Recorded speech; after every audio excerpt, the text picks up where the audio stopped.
last one. Welcome to our HubLive. We're coming to you live from the Smart Hub. I'm, of course, Elise Hatton. I'm the Smart Hub Business Manager. And it is our second HubLive for 2020. I keep saying to people it's wonderful to be back in the 20s. And a little bit of a cheeky thing to say.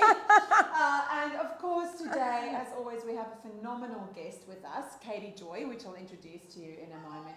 So what we've been doing is looking at goal setting. So last week we spoke to Matthew Doyle about how to set goals, and that ties to our general reason for doing these Hub Lives anyway, which is to encourage our people in business to adopt modern best business practice and technology just to make the whole journey in business easier, more enjoyable and more profitable. So today I have one of our wonderful members to talk to me about how to do that. Hello Katie Joy, how are you? Hello, thank you for having me here, and hello. You are from The Digital Entrepreneur and Powerful Mothers. You run two businesses, right? Yes, correct. Tell me a little bit about what you do. Oh, thank you. So Digital Entrepreneur is a training organization that helps businesses and people learn digital marketing and get digital marketing certifications.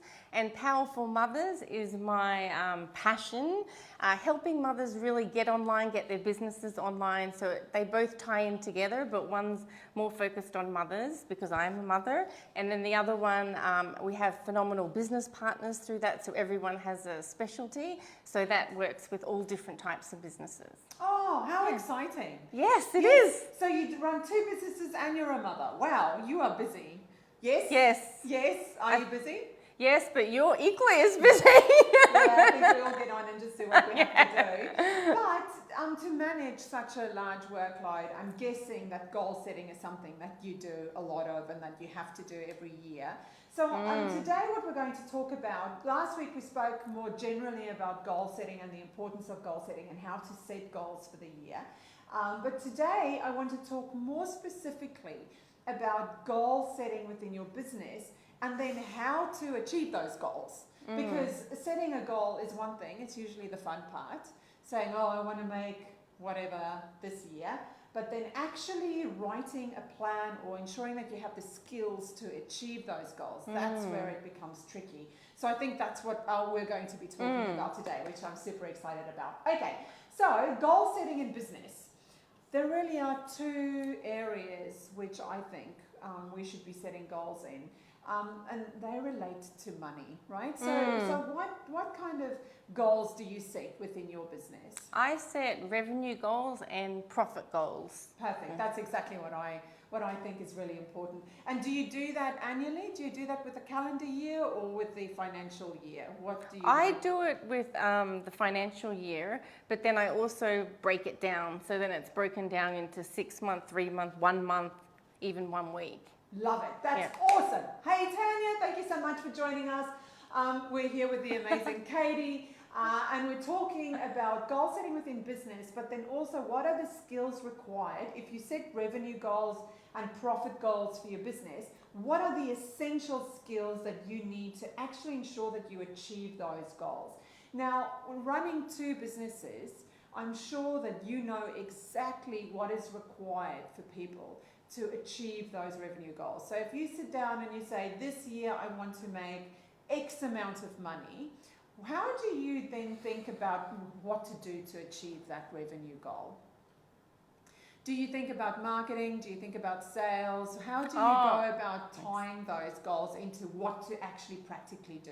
Yeah, so I look at my marketing. So marketing is what's going to bring customers in and how you're going to nurture your customers and then ultimately get sales, which then ties into the revenue and profit. So marketing is, basically they're the goals that are highly valuable to set. Absolutely. In my view, and I know that I often say this to our members too, in my view, as the business owner, really, you are responsible for a couple of things. The first one is you're responsible for the quality of the delivery of your product or service, right? To look after your existing customers. And I don't mean that in a hands-on way. You might not have to actually serve the person at the counter, but you are responsible for the overall quality delivery. And then the second thing that you're responsible for is to ensure that there are people to serve. So customers is what we're after, right? Getting our new customers to come through the door, to click on buy or to call us up, and getting existing customers to do repeat business with us. And that's really the essential skill, is marketing for both of those functions. Is that right? Yeah, that's right. Awesome. So the digital entrepreneur, which is one of your businesses, is a specific digital marketing business. Yep. Tell us more about that. Yeah, so basically we take people through 11 disciplines and core foundations, which I actually believe isn't just for businesses, it's for everybody, because, you know, there's a lot of social media influencers. Like, anybody these days are a digital marketer. If you have a Facebook account, you are a digital marketer already. Whether you like it or not, that's what you're doing. So it's important, I believe, for everyone to know exactly what are you doing, what messages are you putting forward, and how are people interpreting you. And so there's basically eight core areas in digital marketing. And the first one is looking at the customer value journey and sort of like the funnel, so how people start to become aware of you. Okay, so let's talk about that word, customer value journey, right? So that's the number one fundamental thing that you need to understand when you're in business.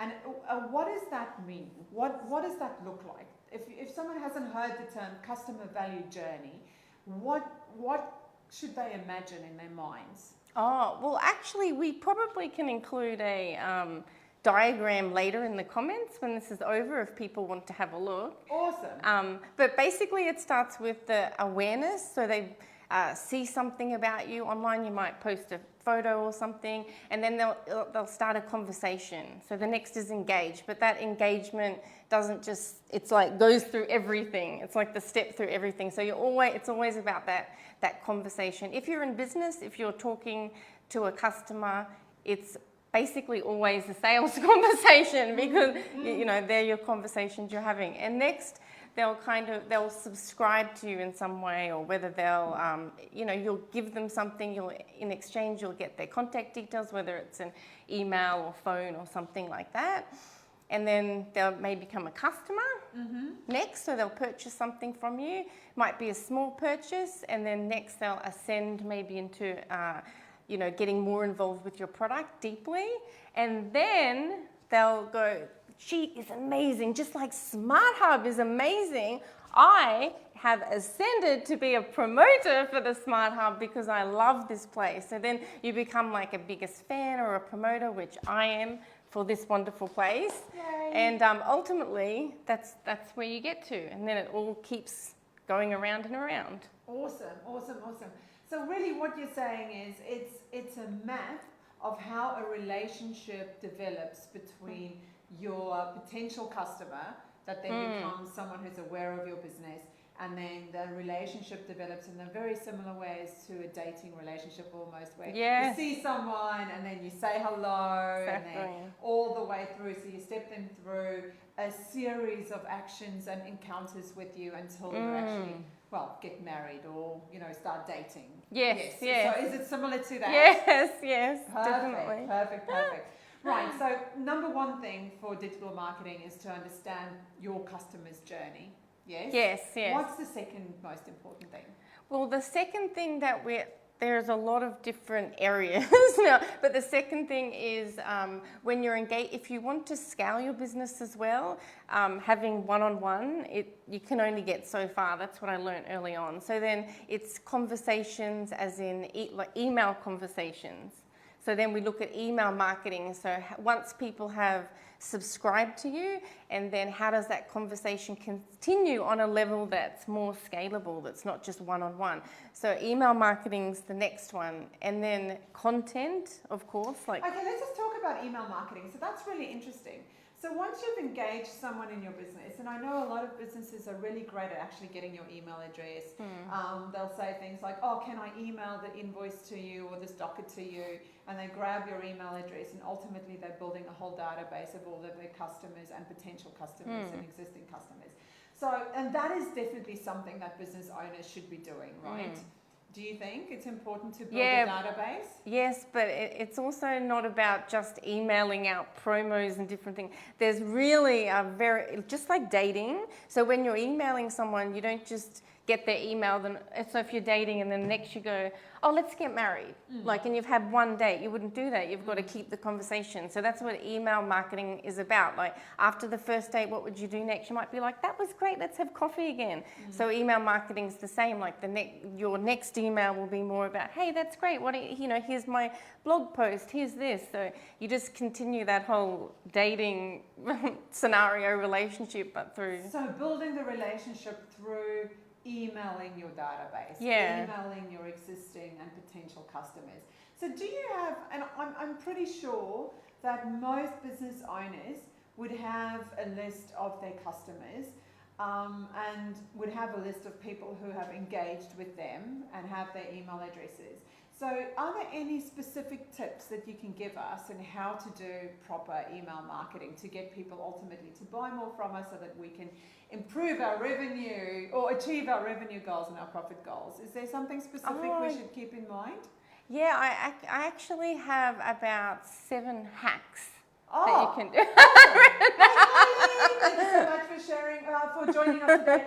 You have come just in time because Katie is about to share with us 7 hacks for doing for doing great email marketing. So what we know so far is we've just tied it back to goal setting, which is ultimately our theme for this month of February. And we set revenue goals and profit goals, and what's the most essential skill in building those or achieving those revenue goals and profit goals, obviously to engage with your customers. And so we're talking about how to use email marketing specifically to engage with our customers. Give us the hacks. Okay, number one. Not in any order, but number 1, I have timing is everything. So you want to get past, I call it the email purge. So when people look first at their email in the morning, they'll be like, boom, boom, delete, delete. Who does that? If anyone's here, who does that? Delete, delete, not important. So to get past that, it's even the top times for sending emails is between 8:30 and 10 a.m., 2:30 and 3:30, and 8 p.m. until midnight.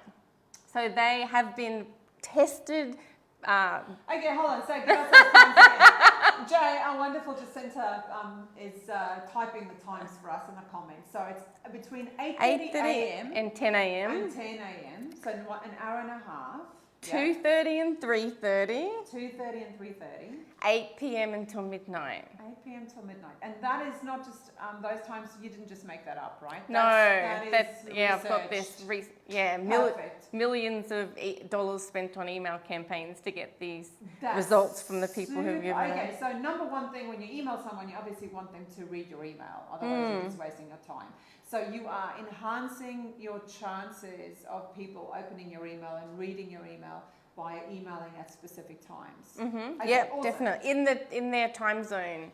Oh, so then some of your email providers can actually put it for their specific time zone. Yeah. That's cool. to keep in mind. Yeah. Although that's only one. Number 2. Second hack. We have name. So what is the most the best word that you hear? I know what it is for Elise. Elise. It's So it's your so obviously it increases by 23% the open rate if you use the person's name in the headline. But if you use it too much, it's going to not have any meaning. So you only use it, 20% of the time. Say if you did it every time, they're like, But if you use it at the right times for specific things, it really is very effective at getting people to open your email by 23%. Oh, increases the open rate. 23%. Amazing. Well, talking about people's names, hey, Monica Ball, thank you so much for joining us. We're talking about how to achieve revenue and profit goals through email campaigns so that you can talk to your potential and existing customers and obviously get them to engage in your business, add value to them, and lead them to a transaction. So Katie Joy from Powerful Mothers and the Digital Entrepreneur is sharing 7 hacks with us about email marketing. So the number one was time to email. The time, yep, Yep, and then which is in the comments if you missed the time, and then secondly, use the person's name. at Third, the right time. Really. at the right time. Yep. Third, I've written down these percentages to get them right. So add symbols to stand out. So you can have little symbols in your email subject line. So that actually increases opens by 10 to 15%. Really? Yeah. So do we know which symbols or any symbols? Actually, it's the heart, umbrella, and sun are the ones that people... The heart, the umbrella, and sun. Okay. We like That's shining and we like pretend rain and we like love. Yes. Go Perfect. figure, but that's what the data says. I'm just telling even if you. you have an unrelated subject line like, I don't know, become a member of the Smart Hub, heart, umbrella. I don't think that would work. But you could have become a member of the Smart Hub heart. Ah, yeah. That okay, one so would you work. must tie it somehow. Yeah. It must make sense. Okay. And the next is be provocative. Ooh. If having the heart, umbrella, and sun is not enough.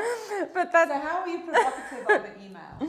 so this. I've Is got this some. even appropriate? No, it's just more like if there was one that said, if you had say a symbol, a spooky symbol, and then this traffic rate is details inside. So be provocative just means like building curiosity or conveying an emotion. That's really what it means. Okay. Yeah. Okay, that's very good. Yeah. That's awesome. Yeah. So don't give away the secret sauce. Lead them to wanting to open the email so that they get the secret sauce. I think one of the popular ones was from a man, and he's like, I can't believe this made me cry, because there's some things we always want to know, like what will make a grown man cry, you know. And I used one email that had a really high open rate that was, I just said I was wrong.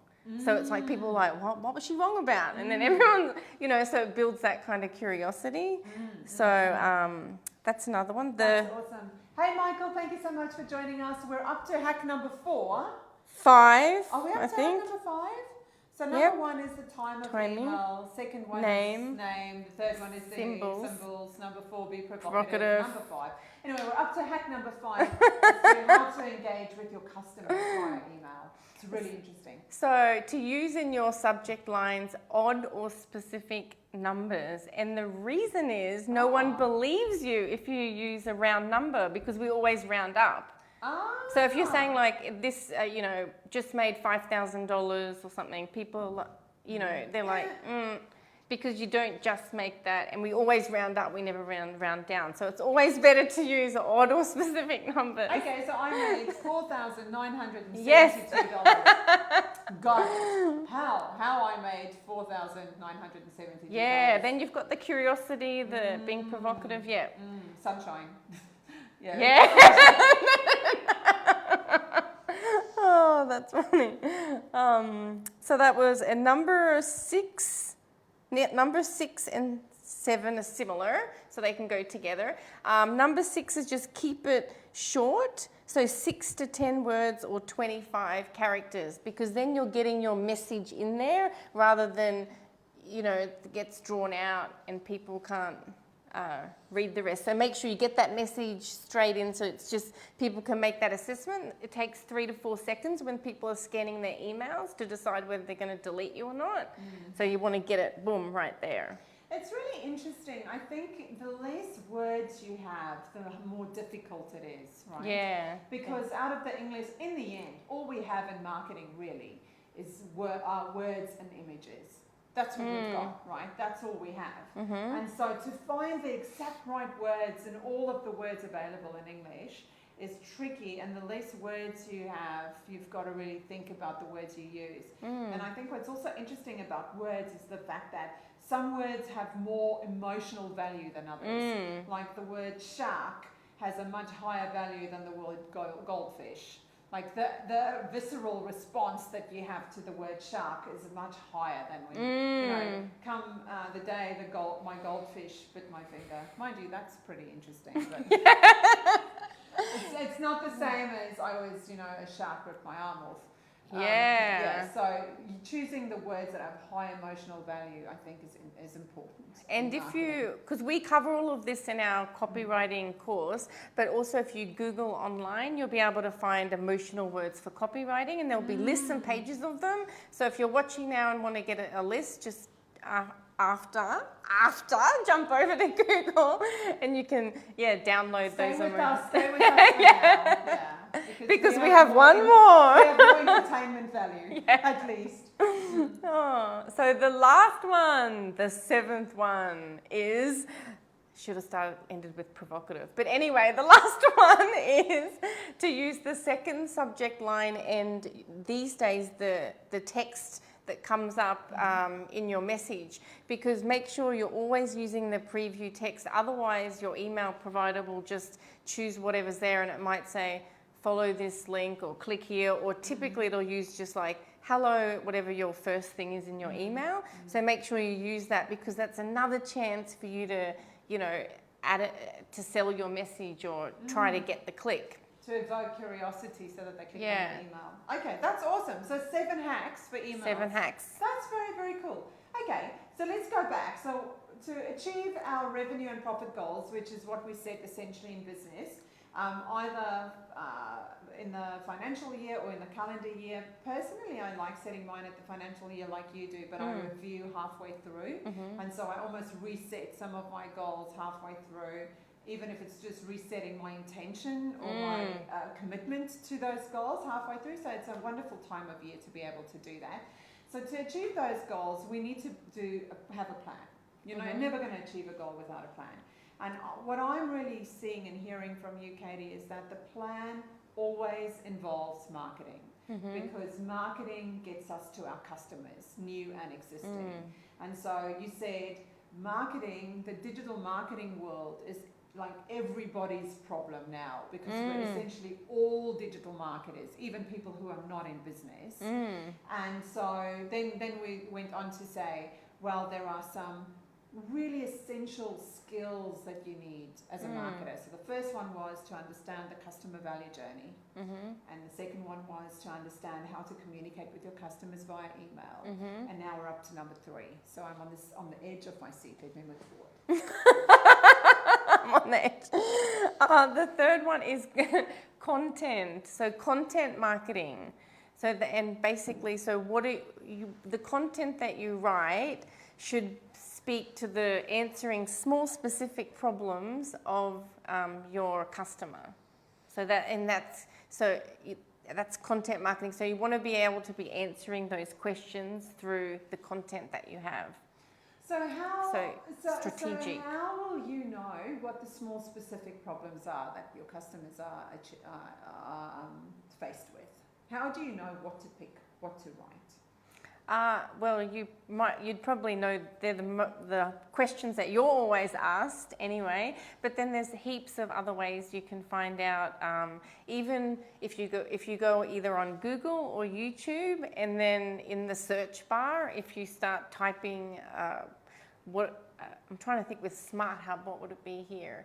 It would be co-working spaces, right? So they would do co-working spaces. Rockhampton, and then you'll see the longer form text that'll appear at the end. It might be co-working spaces, Rockhampton, free day. So that means that that's a highly searchable thing. So then your content should be free day co-working spaces in Rockhampton, and then you'll list Smart Hub at the top, and then you'll list the other ones below. But so because you know what they're searching for, and then you target it around that or your content. Okay, so that's a super great tip. So if you're not sure what your customers are actually experiencing, you can actually just go to Google and see what people are Googling through using some of your keywords for your business, and then seeing what Google suggests. And then often at the bottom of Google, there are other suggestions that people Google as well. So those are the indications of the problems that your customers are facing. Yeah, there's also a ton of paid and unpaid and free keyword research tools. But yeah, we cover all that type of thing in our search marketing course as well. Perfect. And you can do the same thing in YouTube. Really. Yeah, they're the free ways. Yeah. That's really cool. And then there are other more paid And Other free ways, ones, but you yeah. have to become a digital marketer through your course to know what those are. Right, so what's the fourth key? Social media and community management. So, oh, what a big topic. Yeah. Social media and community management. How does that work? And how to monetize social media as well. How? Yeah. How? So, well, a lot of one way that people are doing it is having forums or groups, but Facebook groups have taken off a lot these days, and so there's different types of groups you can have, but popular ones might be in the awareness stage. So for Smart Hub, it could be Rockhampton entrepreneurs. This could be the Facebook group, and then anyone who's entrepreneurial, they'll join this group, but ultimately you're the admin and the influencer, and then you would be able to then say, oh, that's another way that you can tell people about the events that you're happening, tell them there's a free day co-working, and then get members sort of through that type of thing. So okay, so that's a really great idea. So what you do is you start a group. But it wouldn't be called your business name. No, it has to be called something that's a broader, more of a... So would you say the collective name for the group of people that you're gathering so that they Yeah, can yes, identify yes. with the group? Yeah. And then you communicate within the group, and really they become your potential customers. It's almost like emailing your database. Instead of emailing them, you're just communicating with them via Facebook with posts. Yes? Yeah, and then you've got other people can put their events and different things. It's not just about you. It's about what they want, what they need as entrepreneurs in Rockhampton. So other people. Yeah, it's not just brand centric. It's customer centric. Yes. Okay, Yeah. I love that. Do you have any hacks around how to manage social media communities? Oh, hacks. I don't know about hacks. There's tons of different... Yeah, I think it's important to have a strategy because a lot of people, they have it and they might fluke or they don't really know what they're doing. But if you've got a strategy of your group, because you can have one board like this, but then you might have one just for actual current members. So that's like an inside circle, and that would have a different strategy. So I think it's important to look at the strategies behind your groups. Awesome. Yeah. So I do know that Facebook, the algorithm of Facebook doesn't show you all the content of all the pages that you've liked. So if you are managing your own Facebook page and you have 10,000 people who've liked your page, that does not mean if you post on your page every day that 10,000 people will be seeing your post. Sadly, it doesn't mean that at all. However, if you have 10,000 people in the group and you post in the group, the likelihood of people seeing that post is far greater. So gathering people together in a group, it feels more like a community. You can speak to them more on a one-on-one. You can really engage with them on a human level. Again, it's all about building that trust and relationship. It's all about almost the dating analogy, that you're not almost telling them how great you are, you're actually engaging them in a conversation and you want to know more about them and you want to entertain them and make them feel good and make them feel engaged. That's what the group is for. Yeah. And if you do that well, then that should lead to sales, because every now and again you can go, oh, we have this offer, we have this special, come on, come and do a free co-working day, come become a Smart Up member, etc., etc. Become a Smart Up member. Such a thing. No, honestly, it's a great community. Okay, what's the next step? The next we look at is, what have we got? Paid traffic. So that's your customer acquisition.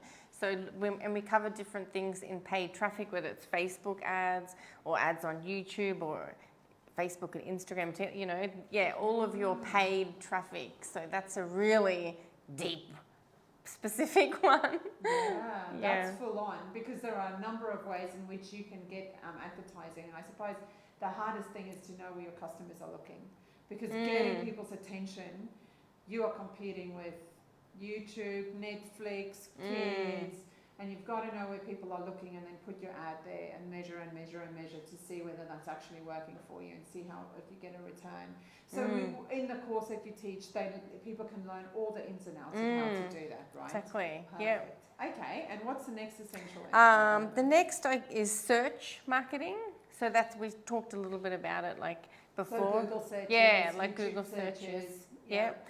And then next is optimization testing, conversion rate. So once you've got people in and you've got some data, then it's looking at what's actually working, what are people resonating with, what's working, and then optimizing that. That is awesome. That is really awesome. So that you are becoming more efficient, plus you're getting more people to buy from you. Yeah. That's excellent. That's a really excellent way of looking at digital marketing and all the different skills that you really need to master.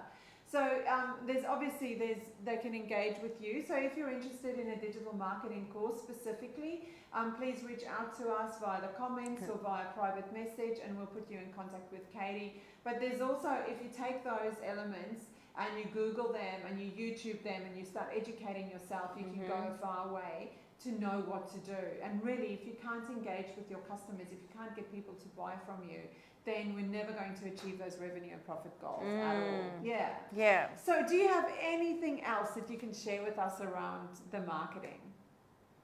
Well, when we were just talking about Facebook then, what popped into my mind as just one thing, please don't boost your Facebook post. That's what I wanted. So when you boost a Facebook post, it's really not effective use of your money. You should be going into the ads and just targeting specifically. So start looking into learning about that if you're currently boosting Facebook posts. Okay, so what not to do, don't just click on boost. No, that's not a good idea. I wonder if what else have you got? Anything else that we should not do? I was looking at some fun facts I was writing down. Oh, this is just a fun fact on if you have an Instagram account between 500 and 5,000 followers. This is an interesting fact. People are making an average of $114 per video. This is sponsored post, and $100 for an image post. So people only with a small Instagram account of less than 5,000, that's how much they're making. And if you have 30,000 to 500,000, you're making $775 US, by the way. Wow. So that's the type of money that's going around there. So that's incredible. So if you want to make a career change and you want to become an Instagram influencer or a social media influencer, this is really these skills, these digital marketing skills are what you need. And even if you don't have a large following, but you have a very niched and specific targeted following with engaged people, you can make money by just posting on Instagram. You really can. And again, if you want to know more about how to do that, just reach out and we can answer any specific questions that you might have. Yeah. What else? That was a fun fact. What are the fun facts? We have... Well, 75% of businesses, this is US businesses, this is where the figures were taken from, will be on Instagram by 2020. That's 75% of businesses, which we can think Australia probably would be similar. Wow. So do you suggest, in terms of social media pages, what do you suggest? How do people go about picking whether they should be on Facebook or Instagram or LinkedIn or Twitter or YouTube? Or TikTok, Snapchat? How do you make those decisions? You have to understand first who your customer is, so where they are hanging out, and then you need to understand each platform and research it and find out what are the demographics or what people are on that platform, and if it's matching your customer. And after you talk to your customers as well, then you'll understand deeper. But that's the number one easiest way. Awesome. Katie, Joy, we've gone through a lot of practical stuff, which I absolutely love. I love it when we do some practical how-tos. Just before we say goodbye, is there anything else that you would like to share with us? I would like to share, actually we have a grant going at the moment for the digital marketing program. So if you are interested, just comment and we can get back with you.